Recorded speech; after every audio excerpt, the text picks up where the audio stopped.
ये विश्वास हम नहीं कर पा रहे कि ऑक्सीजन को लेकर जिस प्रकार की राजनीति अरविंद केजरीवाल जी ने और दिल्ली सरकार ने किया, आज उसका पर्दाफाश हुआ है। कोई ऑक्सीजन को लेकर भी राजनीति कर सकता है क्या?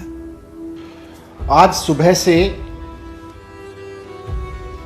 दिल्ली में ऑक्सीजन की कमी को लेके भारतीय जनता पार्टी एक रिपोर्ट, तथाकथित रिपोर्ट के हवाले से लगातार दिल्ली के मुख्यमंत्री अरविंद केजरीवाल जी को गाली दिए जा रही है। जब यह report interim report of oxygen audit in NCT of Delhi, आपको पता होगा सुप्रीम कोर्ट में केस चला था ऑक्सीजन को लेकर। दिल्ली सरकार ने सुप्रीम कोर्ट में कहा था कि जितनी ऑक्सीजन की रिक्वायरमेंट दिल्ली सरकार की है, केंद्र सरकार उतनी ऑक्सीजन उसे मुहैया नहीं करा रही। एक रिपोर्ट बताई जा रही है, तथाकथित रिपोर्ट, कि दिल्ली में जब कोविड का पीक था तो ऑक्सीजन की कमी नहीं थी और ऑक्सीजन की डिमांड बढ़ा चढ़ा के 4 गुना बताई गई थी। ऐसा तथाकथित रिपोर्ट में दावा किया जा रहा है। मुझे कहते हुए आज दुख हो रहा है कि उस पैनल के रिपोर्ट में जिस प्रकार का विषय सामने आया है वो चौंकाने वाला है। और वो पैनल का रिपोर्ट कहता है कि जो ऑक्सीजन की रिक्वायरमेंट दिखाई गई थी दिल्ली सरकार द्वारा, अरविंद केजरीवाल जी द्वारा, वो 4 गुना बढ़ा करके दिखाई गई थी। 4 times inflated oxygen requirement by Delhi. 4 गुना बढ़ा करके, जितनी रिक्वायरमेंट थी उसको 4 गुना बढ़ा करके बताया गया। मैं उस तथाकथित रिपोर्ट का सच आपके सामने रखना चाहता हूं, और सच ये है कि ऐसी कोई रिपोर्ट है ही नहीं। जी हां, कि 12 राज्यों के ऑक्सीजन को काट करके आपने यहां केवल अपनी राजनीति के लिए, क्योंकि आप नाकाम हो रहे थे, आप फेल हो रहे थे, आपको कहीं ना कहीं ये ब्लेम शिफ्ट करना था, आपने फॉल्स अलार्म, झूठा अलार्म बजाया, पूरे देश में पैनिक फैलाया। भारतीय जनता पार्टी के नेता सुबह से जिस रिपोर्ट को, जिस तथाकथित रिपोर्ट के हवाले से अरविंद केजरीवाल जी को गाली दिए जा रहे हैं, वैसी कोई रिपोर्ट एग्जिस्ट ही नहीं करती। जी हां, एग्जिस्ट ही नहीं करती। भारतीय जनता पार्टी झूठ बोल रही है। जो अरविंद केजरीवाल जी ने और दिल्ली सरकार ने ये रिपोर्ट दी थी कि हमें इतने ऑक्सीजन की आवश्यकता है, वो 4 गुना अधिक था। और ये ग्रॉस डिस्क्रिपेंसी था, ये भारी भूल था, क्योंकि सारे वैज्ञानिक दृष्टिकोण से कैलकुलेशन करने के बाद जो कैलकुलेशन सामने आया है वो चौंका देने वाला है। हमने इस ऑक्सीजन कमेटी के, इस ऑक्सीजन ऑडिट कमेटी के सदस्यों से बात की, कई सदस्यों से बात की है।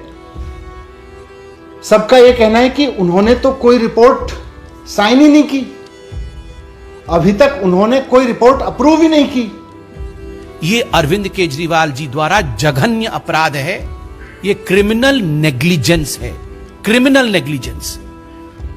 जब ऑक्सीजन ऑडिट कमेटी के सदस्यों ने कोई रिपोर्ट साइन ही नहीं करी है, जब ऑक्सीजन ऑडिट कमेटी के सदस्यों ने कोई रिपोर्ट ऑडिट ही अभी अप्रूव ही नहीं की है, तो फिर ये रिपोर्ट है कहां? ये कौन सी रिपोर्ट है? मुंबई 200 में मैनेज कर सकती है उतने ही मरीजों का, और दिल्ली में 900 मेट्रिक टन। क्यों? केवल इसलिए ताकि आक्षेप लगाया जा सके, मोदी जी को गाली दी जा सके, सेंटर के ऊपर ब्लेम शिफ्ट किया जा सके कि भैया रिपोर्ट कहां है जिसके बेस पे हम चिल्लाए जा रहे हैं सुबह से। रिपोर्ट कहां है? क्या कोई ऐसी रिपोर्ट है ऑक्सीजन ऑडिट कमेटी की जिसको उसके सदस्यों ने अप्रूव किया है, जिसको उसके सदस्यों ने साइन करके दिया है? मैं चुनौती देके कहता हूं कि रिपोर्ट लाइए, कहां है वो रिपोर्ट जिसको ऑक्सीजन ऑडिट कमेटी के सदस्यों ने अप्रूव किया हो और जिसको ऑक्सीजन ऑडिट कमेटी के सदस्यों ने साइन किया हो। लाइए वो रिपोर्ट कहां है? ये इस प्रकार की राजनीति इनकी चल रही थी। और बंधुगण, ये राजनीति ऑक्सीजन को लेकर जिस प्रकार से हुआ है, कहीं ना कहीं ये सब कुछ एक षड्यंत्र, एक कॉन्स्पिरेसी और जानबूझ के किया गया है। झूठ की इंतहा होती है, झूठ और मक्कारी की इंतहा होती है, और भारतीय जनता पार्टी उस झूठ और मक्कारी के इंतहा पे पहुंच गई है, चरम पे पहुंच गई है। आपने कहा हम तो 30,000 हॉस्पिटल बेड खोल देंगे जी, हम तो घर घर ऑक्सीजन भेज देंगे, सबके घर में ऑक्सीमीटर होगा, किसी को चिंता नहीं करने की आवश्यकता है। मगर हुआ क्या? ना किसी को ऑक्सीजन मिला, ऑक्सीजन होते हुए भी नहीं मिला, बेड आप अरेंज कर नहीं पाए, ऑक्सीमीटर तो छोड़िए, आप तो कोविड टेस्टिंग तक घर में नहीं करा पा रहे थे। दिल्ली के वो लोग जिनके कोई अपने हॉस्पिटल में भर्ती थे, वो इस बात को जानते हैं कि दिल्ली में ऑक्सीजन की किस तरह से कमी हुई थी। और इस मैनेजमेंट की पूरी तरह से जिम्मेदारी केंद्र सरकार की है, क्योंकि उसने पूरे देश में ऑक्सीजन मैनेजमेंट का बंटाधार कर दिया था, पूरे देश में ऑक्सीजन का मैसअप कर दिया था। तो इस प्रकार का मिसमैनेजमेंट अरविंद केजरीवाल जी की सरकार ने किया था, केवल विज्ञापन और कोई काम नहीं। वैक्सीन में भी ठीक यही कर रहे हैं, हमारे पास नहीं है जी, हमारे पास नहीं है, सब है, पूरा इनके पास वैक्सीन सब मौजूद है। जहां दूसरे राज्य 16 लाख 11 लाख कर रहे हैं, वहीं 50,000 70,000 करके आक्षेप दूसरों के ऊपर लगा रहे हैं। उसकी जिम्मेदारी लेने की जगह Bharatiya Janata party BJP headquarter में बैठ के कोई मनगढ़ंत रिपोर्ट बनाती है और फिर उसको जारी करके कहती है ये ऑक्सीजन ऑडिट कमेटी की रिपोर्ट है। शर्म आनी चाहिए भारतीय जनता पार्टी के नेताओं को, ये महाझूठ बोलते हुए।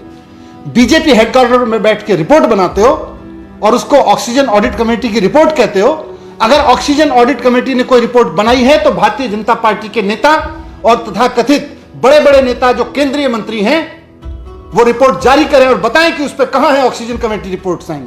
ऑक्सीजन कमेटी के किस किस मेंबर ने साइन कर रखे हैं उस पर, ऑक्सीजन कमेटी के किस किस मेंबर ने उस रिपोर्ट को अप्रूव कर रखा है। राशन को लेकर राजनीति कर रहे हैं। आज आप समझ रहे हैं कि जो व्यक्ति ऑक्सीजन को लेकर इतना बड़ा झूठ बोल सकता है, वो व्यक्ति राशन को लेकर कितना बड़ा झूठ नहीं बोलता होगा। ऑक्सीजन के बिना तो हम जी ही नहीं सकते। जीवन के साथ खिलवाड़ किया जिस व्यक्ति ने, वो राशन को भी लेकर झूठ बोल रहा है कि मैं तो घर घर देना, कुछ नहीं देना चाहते जी घर घर, ये सिर्फ अपना नाम घर घर पहुंचाना चाहते हैं और कुछ नहीं, खाली विज्ञापन घर घर पहुंचाना चाहते हैं जी, और कुछ नहीं है इनका। वो तमाम लोग झूठ बोल रहे हैं जो बेचारे चिल्ला रहे थे अप्रैल में कि भाई हमारा मरीज हॉस्पिटल में भर्ती है, उनको ऑक्सीजन की जरूरत है, ऑक्सीजन का इंतजाम करवा दीजिए। वो सारे डॉक्टर्स झूठ बोल रहे हैं जो कहते थे भाई हमारे यहाँ हॉस्पिटल में ऑक्सीजन की कमी है। वो सारे हॉस्पिटल झूठ बोल रहे हैं जो कहते थे हमारे यहाँ संकट खड़ा हो गया है, ऑक्सीजन नहीं मिल पा रही है। वो सारे लोग झूठ बोल रहे हैं जो कोर्ट में गए थे, पेशेंट्स कोर्ट में गए, पेशेंट के अटेंडेंट कोर्ट में गए, हॉस्पिटल्स कोर्ट में गए, वो सब लोग झूठ बोल रहे हैं। अरविंद केजरीवाल जी, आप जिम्मेदार हैं उसके लिए। जिन लोगों ने अपने अपनों को जयपुर गोल्डन और बत्रा अस्पताल में खोया था ना, आज ये रिपोर्ट चिल्ला चिल्ला कर कह रही है अरविंद जी कि आप उसके लिए जिम्मेदार हैं, यू आर रिस्पॉन्सिबल। सच यह है कि भारतीय जनता पार्टी और उसके नेता और उसके बड़े बड़े नेता झूठ बोल रहे हैं। मैं भारतीय जनता पार्टी के नेता और देश के प्रधानमंत्री नरेंद्र मोदी जी से कहना चाहता हूं कि अपनी पार्टी को संभाल लीजिए, बहुत ज्यादा झूठ बोलने लगी है। अब ये बीजेपी भारतीय जनता पार्टी नहीं रह गई है, अब ये बीजेपी भारतीय झगड़ालू पार्टी हो गई है। रोज झगड़ती रहती है किसी ना किसी से, झूठे चीजों पे झगड़ती रहती है। इसको किसी काम पे लगाइए, इसे कोई ढंग का काम दीजिए, नहीं तो ये ऐसी झगड़े करती रहेगी, झूठ बोल के झगड़े करती रहेगी। मुझे लगता है अरविंद केजरीवाल जी को निकल कर जवाब देना होगा। एक छोटा सा क्रोनोलॉजी में यहां बता देता हूं, आप सब जान पाएंगे कि कैसे यह षड्यंत्र रचा गया। 7 मई को अरविंद केजरीवाल जी ने ऑक्सीजन ऑडिट को अपोज किया। आपको याद होगा सुप्रीम कोर्ट ने कहा था ऑक्सीजन ऑडिट करना है। 7 मई को केजरीवाल जी ने उसको अपोज किया कि हम ऑक्सीजन ऑडिट नहीं चाहते हैं। 9 मई को सुप्रीम कोर्ट ने ऑडिट पैनल अपॉइंट कर दिया, जो जिसके विषय में आज हम बात कर रहे हैं। 9 मई को अपॉइंट हुआ ऑडिट पैनल। 13 मई को सिसोदिया जी ने प्रेस कॉन्फ्रेंस करके कहा नहीं, सरप्लस ऑक्सीजन दिल्ली के पास आ गई है, अब हमें ऑक्सीजन की कोई आवश्यकता नहीं है, जो ऑक्सीजन जहां है वहीं रुक जाओ, जो स्टोरेज सेंटर में ऑक्सीजन था आप सब वहीं रुक जाओ और ऑक्सीजन की आवश्यकता नहीं है। वाह, मतलब ऑडिट जैसे ही सुप्रीम कोर्ट ने ऑर्डर किया, आप तुरंत बोलते हैं हमारे पास सरप्लस ऑक्सीजन है। और 24 जून को अर्थात कल ये रिपोर्ट सबमिट होती है सुप्रीम कोर्ट में, जहां बताया जाता है कि 4 गुना बढ़ा करके ऑक्सीजन सप्लाई बताया गया था दिल्ली का। तो ये सब कुछ सोच समझ करके अरविंद केजरीवाल जी जानते थे, अनजाने में नहीं, जानबूझकर मोदी जी पे हमला करने के लिए किया। लोग जान भी गंवाए हैं और मुझे लगता है अरविंद केजरीवाल जी को उन बच्चों का उत्तर देना पड़ेगा जो बच्चे आज दिल्ली में यतीम हो गए। अरविंद जी, आपके इस क्रिमिनल नेग्लिजेंस के कारण न जाने कितने बच्चों ने अपने मां बाप को खोया है, इसका जवाब कौन देगा? मैं सिर्फ इतना अंत में कहना चाहूंगा, मनीष सिसोदिया जी, आप थोड़ी देर के बाद प्रेस कॉन्फ्रेंस करके ये मत कहना कि हमें गाली देते हैं जी ये लोग। ये गाली नहीं है, ये अकाउंटेबिलिटी है। ये पूछ रहे हैं सवाल, और बहुत प्यार से सवाल पूछा है, कोई गाली गलोच नहीं है। लोगों की जानें गई हैं, इसकी जवाब अरविंद केजरीवाल जी आप देंगे। धन्यवाद मित्रों।